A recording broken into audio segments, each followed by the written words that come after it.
Nexity, premier promoteur résidentiel. Trouvez votre logement partout en France sur nexity.fr. Nexity présente Sud Radio, parlons IMO, Sylvain Lévy-Valency.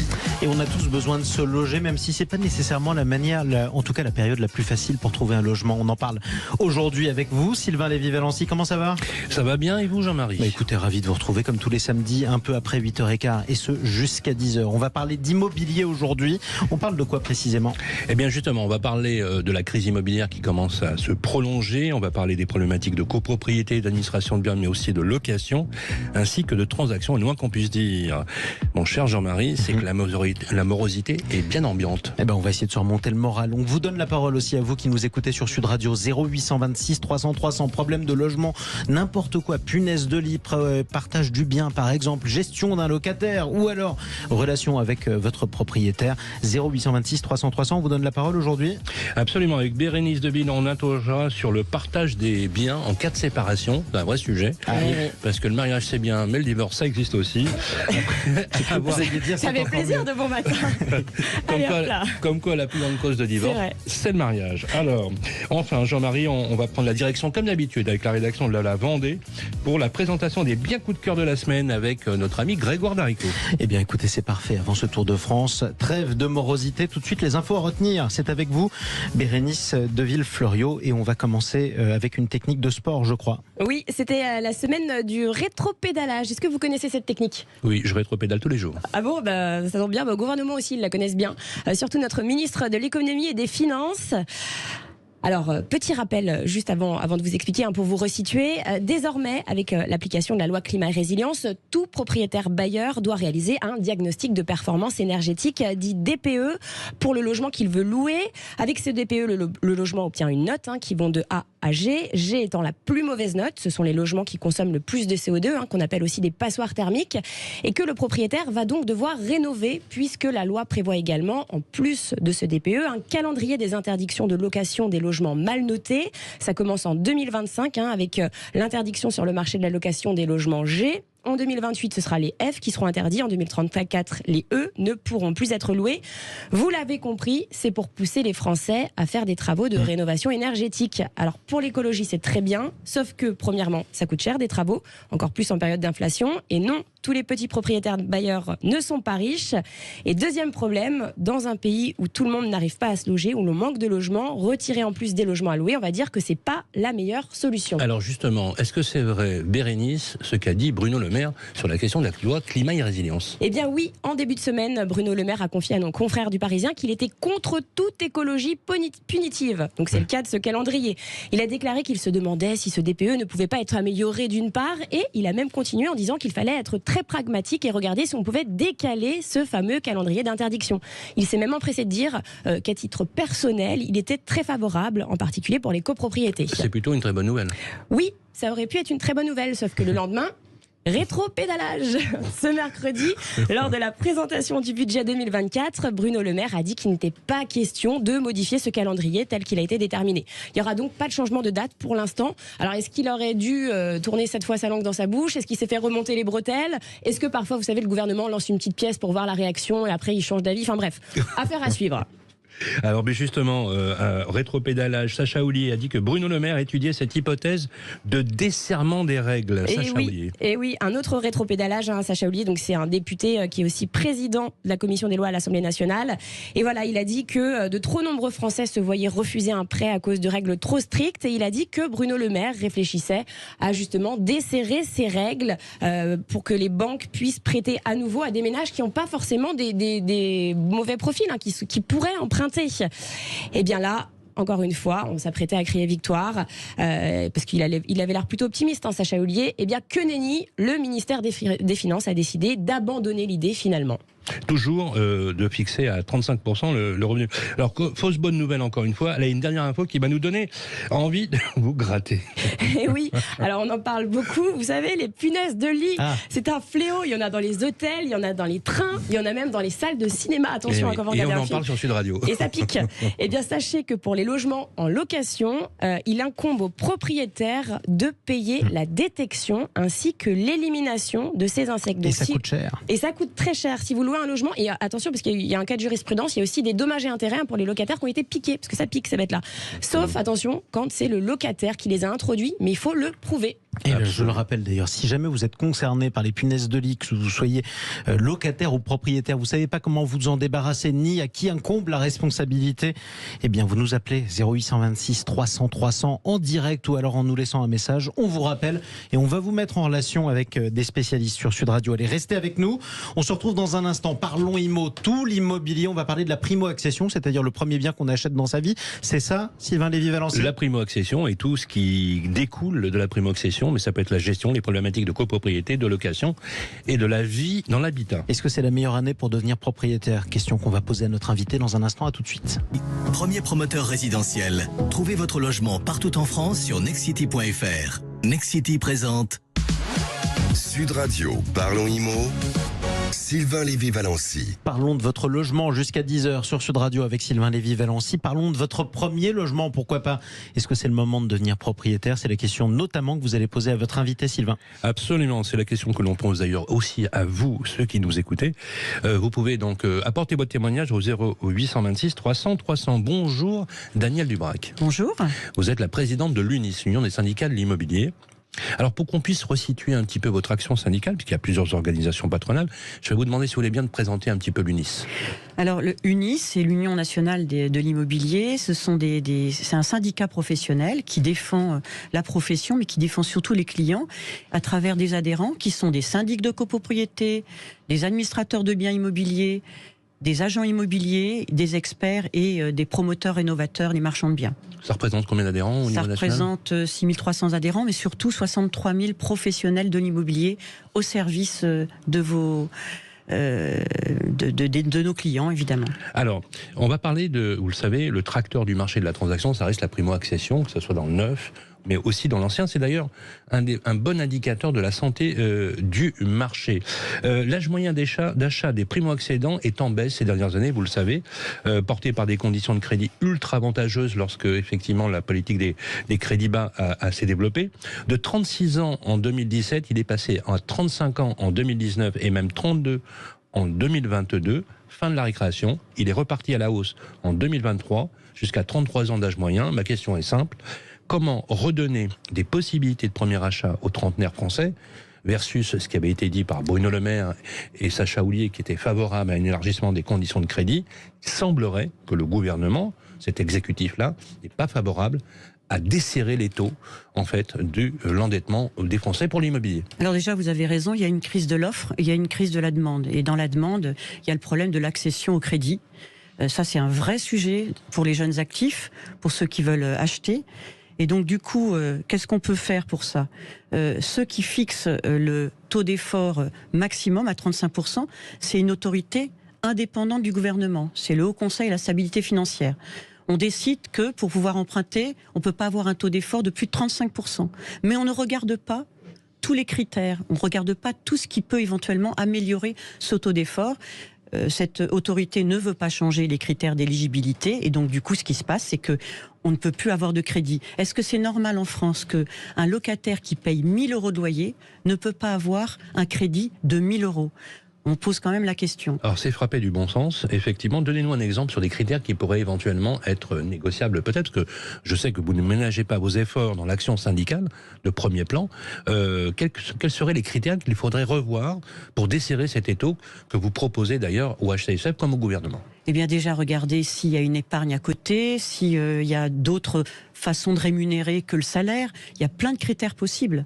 Il y a aussi la possibilité pour les banques de déroger à la règle entre le taux d'usure et le taux d'intérêt d'emprunt et de regarder dossier par dossier si on peut être éligible au crédit. Et ça, malheureusement, ça fonctionne pas bien. Je pense que les banques ont peut-être aussi des obligations, mais on pourrait quand même faire un petit peu de gestion du risque et faire confiance à un jeune actif qui vient d'avoir un CDI ou à un travailleur indépendant qui a des marchés. C'est quand même pas normal qu'on puisse pas se loger en France. Est-ce que vous seriez favorable au rallongement de la durée des prêts, par exemple? Alors en plus, comme quand même au niveau de la retraite, oui, il vous a pas échappé que la durée de travail a augmenté, on pourrait quand même augmenter la durée d'emprunt, tout simplement. Et puis quand on est primo-accédant, c'est la première fois qu'on achète un logement, mutation, on pourrait aussi être exonéré d'un certain nombre de droits de mutation.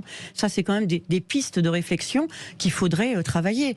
Quand on pense quand même que l'État gagne beaucoup d'argent, 94 milliards de recettes dans le logement, et en termes de dépenses et de fiscalité améliorée, c'est à peu près la moitié, je pense qu'il y a un gap qu'on pourrait engager. Vous avez parlé des droits de mutation à titre onéreux, qui accusent une baisse de 13% au niveau national.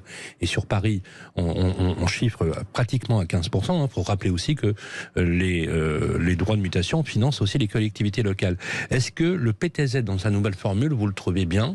Ou est-ce que vous le trouvez plus compliqué finalement, du style, on l'a reconçu finalement pour pas l'utiliser ? Alors le problème du logement en France, c'est dans les zones tendues, mais c'est aussi dans les zones non tendues. Et donc la question de dire c'est un PTZ, c'est un prêt qui va cibler une certaine catégorie de personnes et une certaine catégorie de logement, une certaine catégorie de territoire, est-ce que ça sert la décentralisation du logement ? Est-ce que ça sert à loger tous les gens qui en ont besoin, qu'on soit en zone rurale et en zone urbaine ? C'est pas sûr. Il faudrait quelque chose de beaucoup plus souple. Alors, plus souple. Alors, justement, autre chose qui est pas souple, mais pas souple du tout, c'est, pour l'instant, pas question de revoir le calendrier de la rénovation énergétique. Bruno Le Maire, alors cafouillage, rétropédalage, comme dirait Bérénice, bien évidemment, du gouvernement, à 2 reprises. On a espéré en début de semaine, avec les propos de Bruno Le Maire, de voir finalement un élargissement, une dérogation du choc de la location qui va se produire, effectivement. Comment vous interprétez cette réaction de Bruno Le Maire, qui mise les finances tout puissant à Bercy, qui dit qu'il est très favorable à titre personnel, et puis cafouillage 2 jours après, il dit non mais j'ai fait qu'une expression et il n'est pas question de revoir le calendrier. Alors à titre personnel, c'est peut-être parce qu'il y a des parlementaires qui votent quand même la réglementation et les lois, donc du coup il ne peut pas se positionner comme ça. C'était assez courageux et assez réaliste. Ça c'était le lundi, et puis le mardi, la mauvaise nouvelle. Donc quand on est propriétaire ou copropriétaire, on a l'impression d'être sur une montagne russe. Les montagnes russes, ça monte, ça descend, mais on nous prend pour qui ? On essaye de nous broyer, c'est juste impossible. La difficulté, c'est qu'il y a un calendrier lié à la gestion, comme l'a bien expliqué Bérénice, il y a des interdictions de louer qui vont tomber déjà en 2023 pour les grosses passoires thermiques, bouilloires thermiques si vous voulez, mais en 2025 c'est le premier coup près, puis ensuite 2028, et là ça correspond à 40% du parc locatif privé en France, donc tous les propriétaires qui nous écoutent sont quand même inquiets, et puis comme la difficulté c'est que souvent ces logements sont en copropriété, ça reporte le problème sur la copropriété, or on ne vote pas les travaux parce qu'on n'a pas forcément les financements. Donc c'était courageux, il y a eu un rétropédalage, c'est compliqué, il y a un calendrier pour la gestion locative avec les dates que j'ai évoquées, mais il y a un calendrier aussi pour la copropriété avec les plans pluriannuels de travaux, les DPE bâtiments, on ne sait pas s'ils sont opposables, quel est le critère d'importance entre le DPE individuel du logement et le DPE collectif. Donc tout ça, on marche sur la tête, il faut absolument qu'on revoie un peu tout ça. Le calendrier climat et résilience, ça on en est sûr, ça a été dit et redit, il ne sera pas revu. On a eu une piste d'espoir. Voilà, on retombe dans la réalité du manque de logement. Alors, il ne sera pas revu, mais il s'agit de 4 800 000 logements. Déjà, qu'il n'y a plus rien à louer, ça va être une catastrophe, notamment pour les propriétaires bailleurs. Alors on va essayer de donner un peu le peps et puis un peu de morale aux Français et à ceux qui nous écoutent. Je rappelle que vous pouvez bien sûr réagir au 0826 300 300.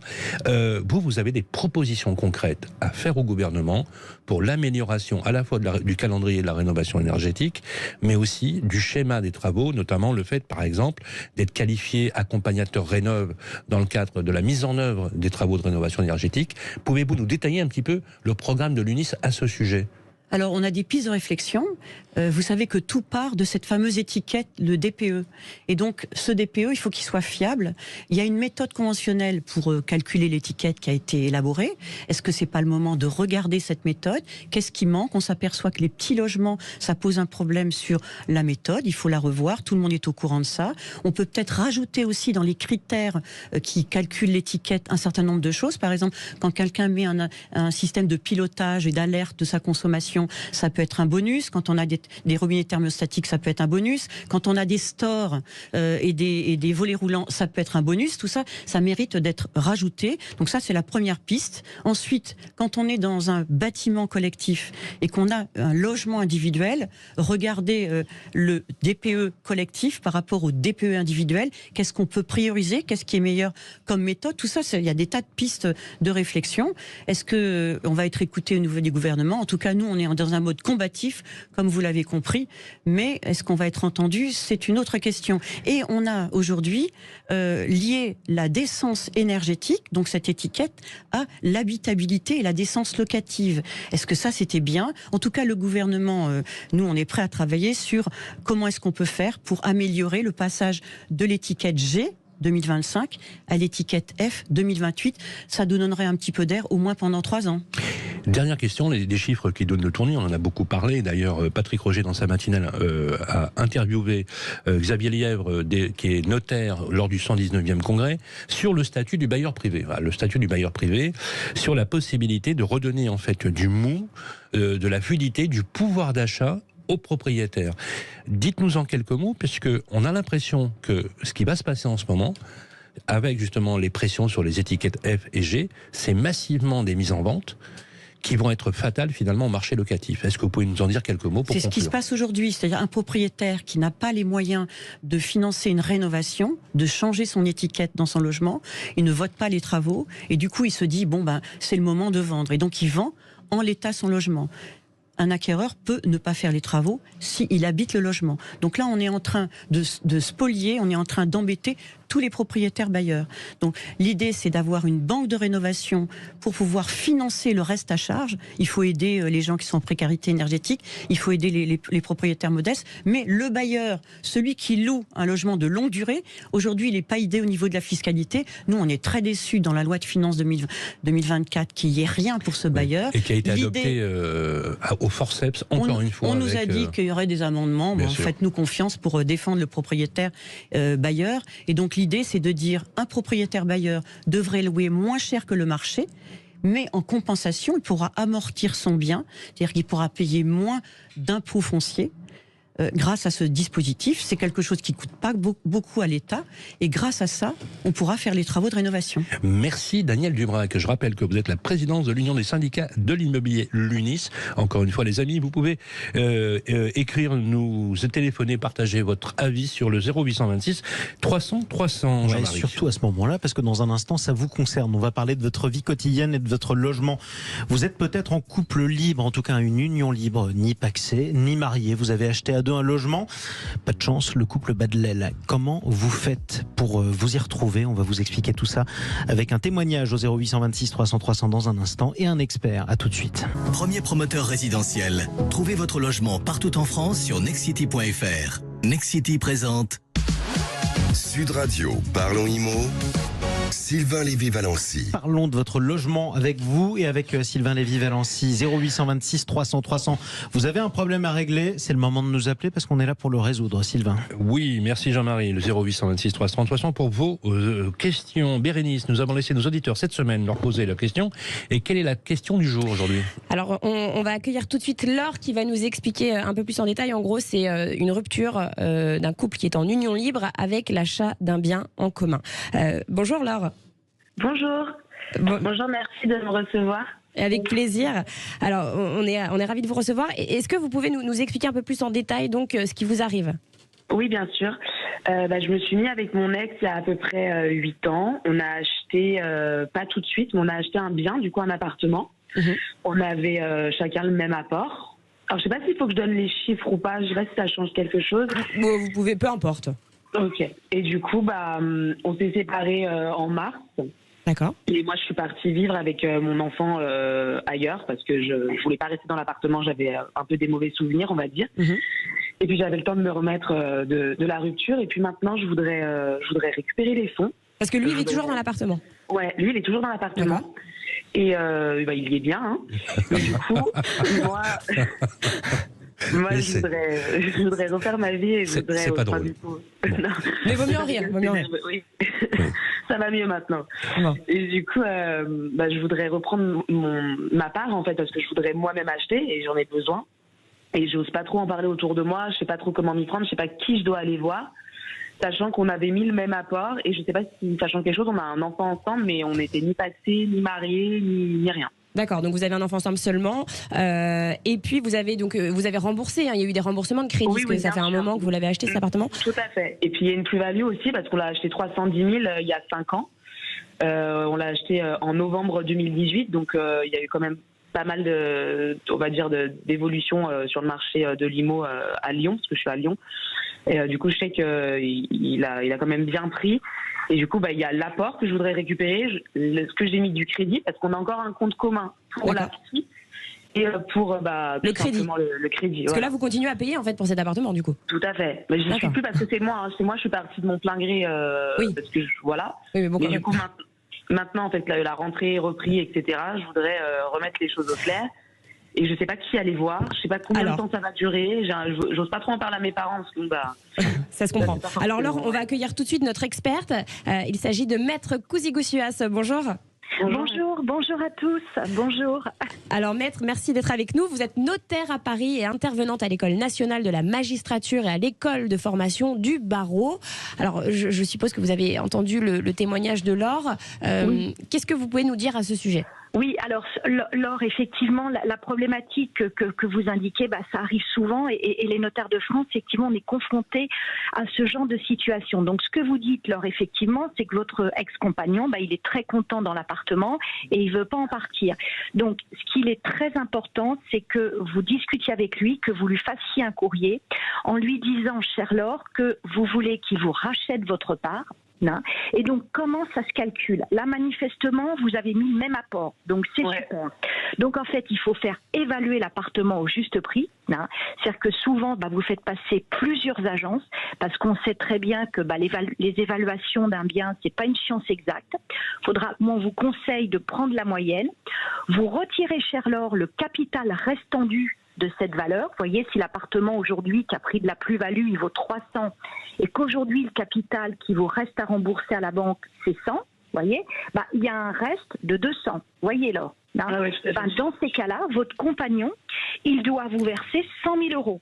C'est-à-dire que vous récupérez aussi la plus-value puisque vous êtes propriétaire pour moitié. Mais la difficulté, Laure, c'est que souvent, celui qui est dans les lieux, ça on le constate souvent, il se dit je suis très bien dans les lieux, je paye pas de loyer, et puis en plus je vais devoir racheter effectivement la part à ma compagne qui est partie. Donc faut pas traîner, Laure, parce que nous on est confrontés à ce genre de situation qui peut beaucoup traîner. Faut vraiment essayer de trouver un dialogue avec lui, parce que le dialogue, surtout que vous avez un enfant ensemble, c'est ce qu'il y a de mieux. Mais s'il n'y a pas d'accord, il faudra vite déjà aller voir votre notaire et s'il n'y a pas d'accord, prendre un avocat, malheureusement pour l'assigner en justice en partage. Mais ce que je ne vous souhaite pas, parce que ça peut prendre du temps et ça se termine souvent en vente aux enchères. Donc et maître, si la personne ne veut pas ou ne peut pas racheter la part, parce que comment ça se passe ? Bien sûr, dans ce cas-là, ils seront obligés de vendre. Dans ce cas-là, rassurez-vous, Laure, comme c'était votre résidence principale et que lui, il est resté, vous n'aurez pas d'impôt sur la plus-value à régler parce que vous nous dites que l'appartement il a pris de la valeur, même si vous avez quitté les lieux, voyez, Laure, et que ce n'est plus votre résidence principale, il y a une réponse. Enfin, les finances publiques considèrent que vous êtes exonéré et Dieu merci de l'impôt sur la plus-value. Et sachez que s'il se maintient comme ça sans vous payer de loyer, en théorie, chère Laure, vous pourriez récupérer, vous pourriez exiger de lui ce qu'on appelle une indemnité d'occupation, c'est-à-dire une sorte de pseudo-loyer qui correspond à son occupation. D'accord. Et juste pour être sûr, tout à l'heure vous avez dit donc je fais passer des agences, il faut que j'en fasse passer combien ? Alors surtout, Laure, vous le voyez avec lui, parce que si vous voulez, c'est humain. Quand l'un veut racheter la part à l'autre et que l'autre reste dans les lieux, celui qui va rester dans les lieux, il va faire valoir tous les travers de cet appartement, à croire que c'est les écuries d'Augias, et puis à entendre l'autre, c'est le château de Versailles.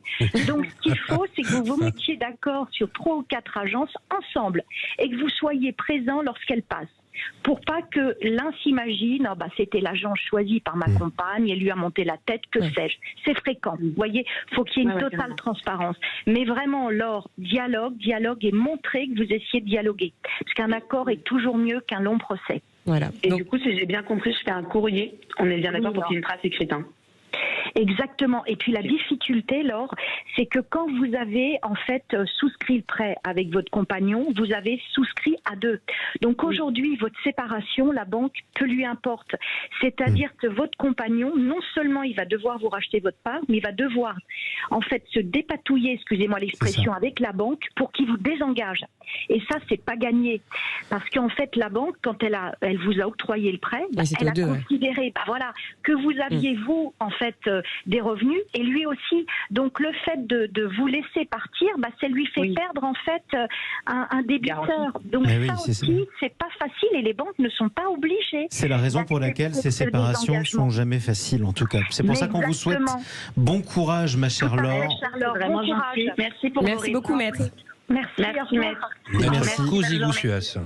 Notre notaire à Paris, intervenante à l'École nationale de la magistrature et à l'École de la formation du barreau. C'est important aussi de pouvoir nous éclairer dans ce genre de cas de figure qui peut concerner des millions de Français. Allez, tout de suite sur Sud Radio, on se réconcilie après cette rupture et on essaie de vous faire visiter des biens un peu partout en France. Tour de France avec vous, Grégoire Darico. Bonjour à vous. Bonjour Jean-Marie, bonjour à tous. On commence par un bien qui est proposé, envisagé par notre partenaire Viagimo. Oui. Et cette semaine, je vous emmène avec Viagimo en Vendée, plus précisément à La Roche-sur-Yon, là où est né Cyril Gane, notre star nationale du MMA. Alors, avec Viagimo, on vous propose un appartement place de la Vendée, en plein centre-ville de La Roche-sur-Yon, donc un vrai emplacement premium. Il se situe à 30 minutes des Sables d'Olonne et est proche des services et commerces de proximité. Alors cet appartement, il fait 73 mètres carrés, il est situé au dernier étage d'un immeuble de 1965 et il est sans vis-à-vis. Très sympa. L'appartement est composé d'une entrée avec placard, un salon, un séjour, une cuisine aménagée et équipée, 2 chambres, une salle de bain et toilettes séparées. Il a une terrasse qui est accessible depuis le séjour et la cuisine. Elle fait 21 mètres carrés, la terrasse. Et elle offre une vue imprenable sur la ville. En plus, le salon dispose également d'un balcon. Enfin, l'appartement comprend un garage fermé, une cave privative et un local vélo. Grégoire, on va préciser quand même que c'est un bien viager, donc les conditions, ce sont des conditions quand même particulières. Oui, alors l'appartement, lui, il est proposé au tarif de 215 000 € en valeur vénale par l'agence Viagimo de La Roche-sur-Yon. Effectivement, vous l'avez dit, Sylvain, c'est un bien viager. Donc lui, il est proposé en nue propriété au profit d'une dame de 71 ans. Si vous êtes intéressé, la dame conserve donc la jouissance du bien tout au long de sa vie et garde à sa charge la taxe foncière et et tous les travaux si besoin. Donc cet appartement, c'est une excellente opportunité. Le montant du bouquet, il est de 109 500 € et les mensualités sont de 288 € par mois. Plus d'infos et photos sur le site de notre partenaire www.viagimo.fr. Une belle opportunité, effectivement. Grégoire, avec la rédaction, on a eu des coups de cœur cette semaine. Vous nous emmenez où exactement ? Eh bien, écoutez, Sylvain, comme toutes les semaines, je me suis dit qu'on était bien là où on était, donc je suis resté dans la région. On pose cette fois-ci nos valises à Clisson. Alors, Clisson, vous ne connaissez peut-être pas, mais si vous êtes amateur de métal, c'est dans cette commune qu'est organisé tous les ans le célèbre festival Hellfest. Voilà, donc après Jean-Marie sportif la semaine dernière, peut-être qu'on a Jean-Marie festivalier cette semaine. Exactement, moi je fais tout, vous savez, tous les week-ends je fais la fête et j'aime bien m'occuper. Allez, emmenez-moi. Il aime le métal. Voilà, vous avez donc trouvé une maison, Jean-Marie. Centre-ville, 100 mètres carrés, située à quelques mètres des commodités, gare, école, commerce, etc., etc. La maison se compose d'une entrée, d'un salon, équipé d'un poêle, parfait pour l'hiver, et qui est ouvert sur la cuisine. La cuisine, elle est aménagée et équipée. Le tout donne sur une terrasse. On sort de l'espace de vie, on prend le couloir qui dessert 3 chambres, une salle de bain. On continue, on tombe sur un bureau, une nouvelle chambre avec salle de bain privative. Et il n'y a aucun travaux à prévoir. Le jardin, lui, il est entièrement clos, au calme, avec 2 dépendances. La maison, elle est très bien isolée. Elle a un DPE-C. Le tout est proposé au tarif de 337 675 € par EXP France. Les images sont disponibles sur www.expfrance.fr ainsi que sur nos réseaux. Et on va le financer. Et oui, donc je vous ai fait une simulation de financement avec un apport de 10% comme d'habitude, 33 767 €. Un emprunt sur 25 ans à 4%. Vous pouvez estimer des mensualités de remboursement à 1604,14 €. Allez, une petite minute pour un troisième bien, Grégoire. Allez, eh bien, je suis parti regarder quelque chose que je n'avais pas encore fait cette année, c'est-à-dire un bien neuf dans un programme qui sera livré au 4e trimestre 2025. On revient à La Roche-sur-Yon, dans le quartier de la Ripardière. C'est un quartier très calme de la ville, situé à moins de 10 minutes de la place Napoléon. Alors là, programme neuf, où vous aurez 46 logements et 4 typologies de logements. Soit un studio de 32 mètres carrés, soit un appartement 2 pièces de 44 mètres carrés, soit un appartement 3 pièces de 60 64 mètres carrés, soit une maison de 5 pièces de 98 mètres carrés. Ça s'appelle l'embarras du Vous avez le choix, exactement. Alors moi j'ai fait un focus sur les maisons qui seront livrées avec jardin, je me suis dit que c'était sympa. Elles sont au nombre de 6 dans le programme et comprennent 4 chambres. Elles sont idéales pour des familles avec enfants. Il est formidable, Grégoire Darico. Il vous propose pas une, mais 6 maisons. Comme ça, vous nous direz laquelle vous préférez. Merci à vous tous, en tout cas toute l'équipe de Parlons Immo. On vous retrouve samedi prochain à 9h15, comme chaque semaine. Je le rappelle, le numéro d'ici là, 0826 300 300. Laissez-nous vos messages. Cette émission qui sera rediffusée par ailleurs sur Radio Immo, cofondée par Sylvain Lévy-Valency. C'est important. Ce sera mardi à 12h. Mardi midi. Voilà, mardi à 12h sur Radio Immo. Et vous pouvez le récupérer bien sûr sur l'App Store dans l'application de Radio Immo. Jean-Marie. Mais voilà, avec plaisir. À samedi, en tout cas. Merci. Sylvain, avec plaisir. Sud Radio, Parlons Immo, Sylvain Lévy-Valency.